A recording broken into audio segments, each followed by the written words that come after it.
Well, I can't believe it. Here I am, day 19. It's a rest day. Oh, it's a day of two firsts. It is my first full rest day where I did no walking. That other day where I recovered was my recovery day. I did actually have to walk just over a mile from one hotel to the other. So this was my first true rest day where I didn't have to go anywhere.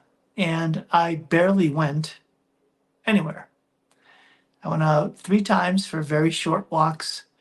I mean, very short, just to breakfast, lunch, dinner. Breakfast, not even lunch, breakfast, food at the supermarket, and then a bite to eat at dinner. And that was it. And it was wonderful. It was wonderful. The other thing that this was new is that this is the first time that I am recording a reflection on the Camino, hiking the Camino, on the day that I'm actually talking about. Whew. So today I officially recorded, is it 11? 2, 4, 6, 7, 8, 9, 10.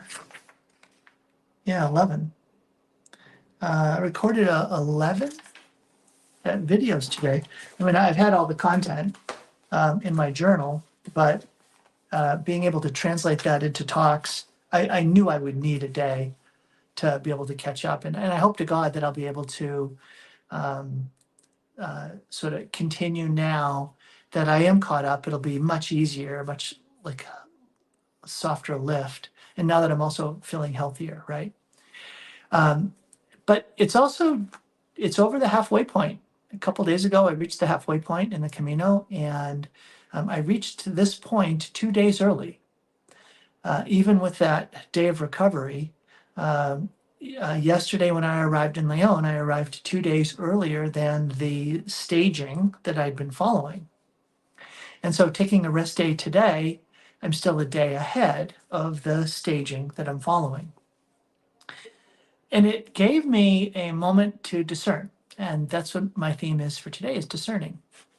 Now that I'm this far on my journey, right? So if you remember, I'm talking about life as a pilgrim. When you're on a journey, you can measure, right? You can measure your progress. Like, this is where I started, this is where I'm at, and this is where I'm headed.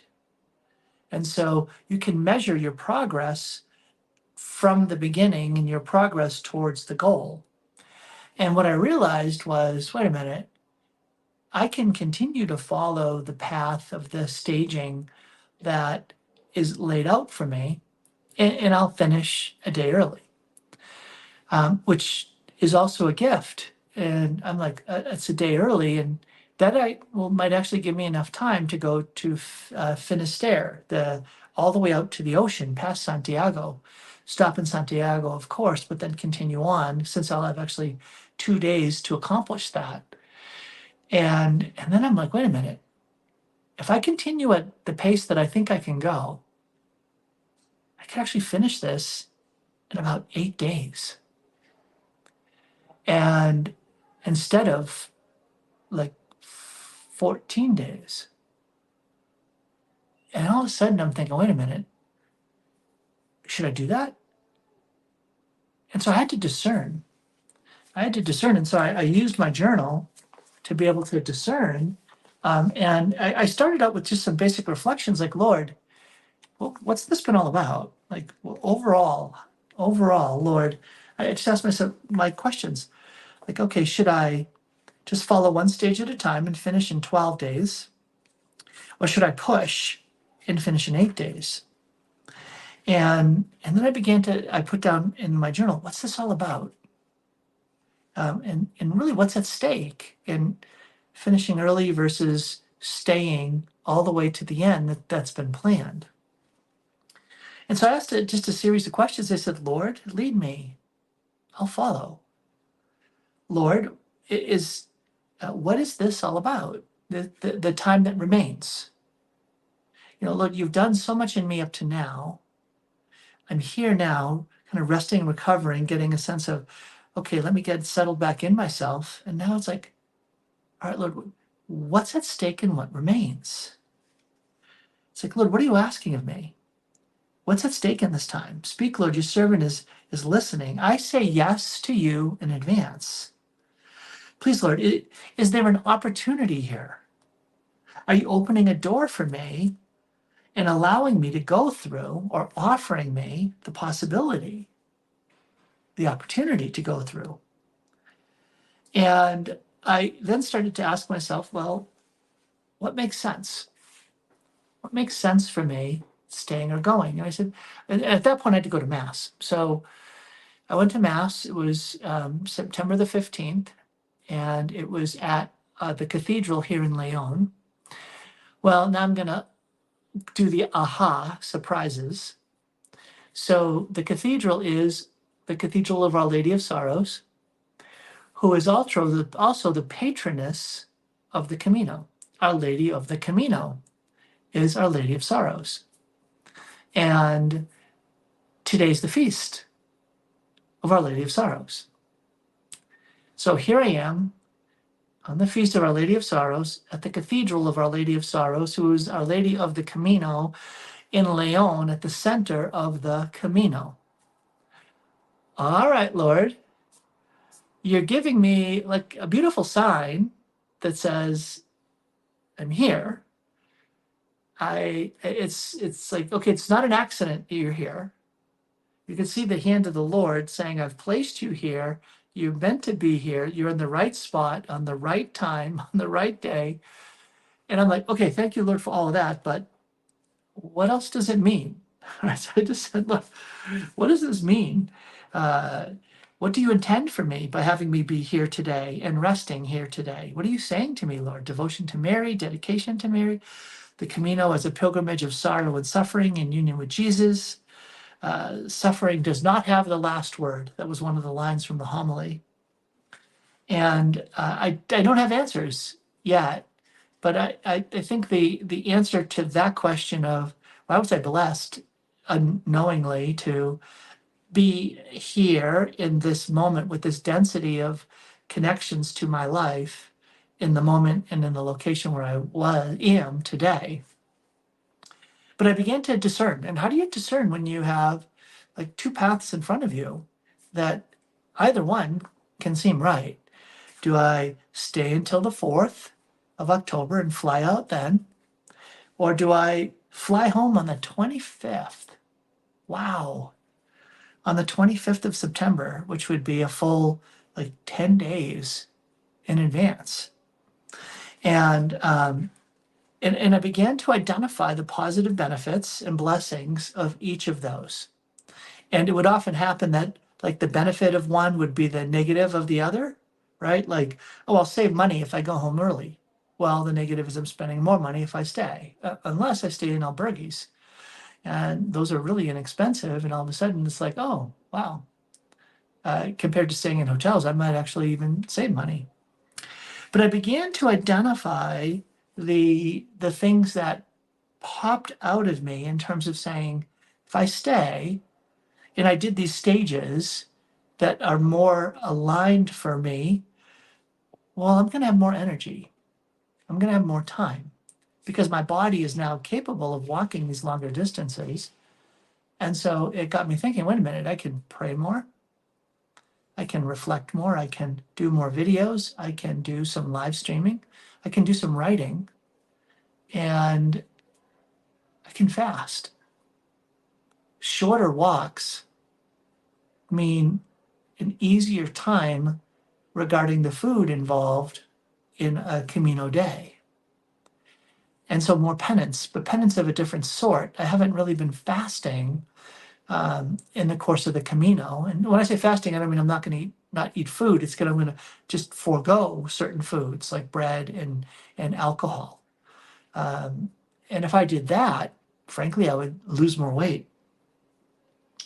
And I thought, if I have a shorter walk, then I don't have the same level of intensity of focus and pressure to be like, okay, I've got to get up, I've got to stay the focus, I've got to just really stay the path because I got to get there. It's going to be the long end of the day.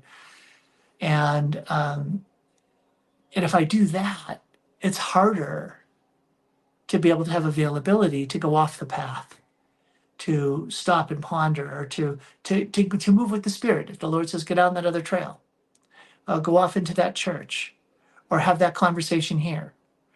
And so all of a sudden I have more availability to be able to do some of those things if I'm taking shorter hikes. And ultimately it came down to Carrie. When I thought about going home sooner, was really about Carrie being more supportive to him, being able to see her and the kids again, and being able to support the things going on at home and some practical things that I'd be able to do. And the negatives, though, would be I'd be punishing my body some more, and I won't have a lot of energy left if I'm pushing full out day to day for the remaining days. It wouldn't be a very full Camino. I would walk the full Camino, but it wouldn't be a very full experience of the Camino as I've discerned it. And so what I realized was that the Lord is offering me the grace to fast at another level for him and for Carrie. Oh, by the way, I'll benefit from it too, but doing it in accord with the goals that I have, this sense of reasons why I'm doing the Camino, fasting makes great sense. And honestly, it's going to be difficult because I've gotten into a routine of finding some comfort in that morning croissant, that midday sandwich with bread, and then that beer later in the afternoon, or wine. Getting rid of those things and replacing them with, okay, I'm just going to have some eggs in the morning. I'm going to have a salad at dinner, and just a piece of steak, and get rid of potatoes, get rid of the carbs, get rid of the breads in particular. That would be hard.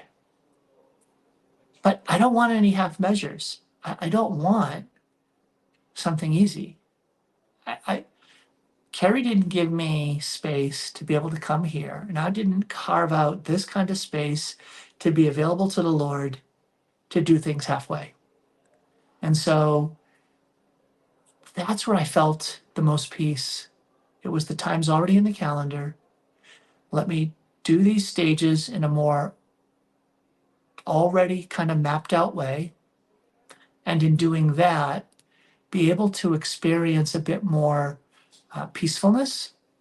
And in fasting, frankly, I'll lose some weight, be more spiritually attuned.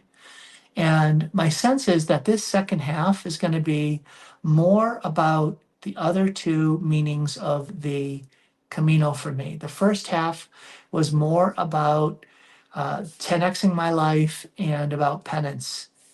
This second half is going to be more about going out into the deep and seeking his face, the holy face of Jesus. That's my sense. And so I feel good about it. I shared it with Carrie. She was very supportive, which I just so grateful to Carrie. What a gift from God that, she didn't say, you mean you can really push it and get home early? Please do that. Get home as soon as you can. Not even a flinch in that direction. What a gift. So discernment is not always easy. And so you ask the Lord to give you insight as you identify the things that draw you to one, that attract you, and the things that repel you, the benefits and the negatives, right? The deficits. And when you can lay them out and peacefully think them through, oftentimes you'll come to a greater sense of clarity about what it is the Lord is asking of you. All right. Right now, the Lord is asking of me to finish this up and get some sleep so I can get launched for tomorrow. All right. God bless.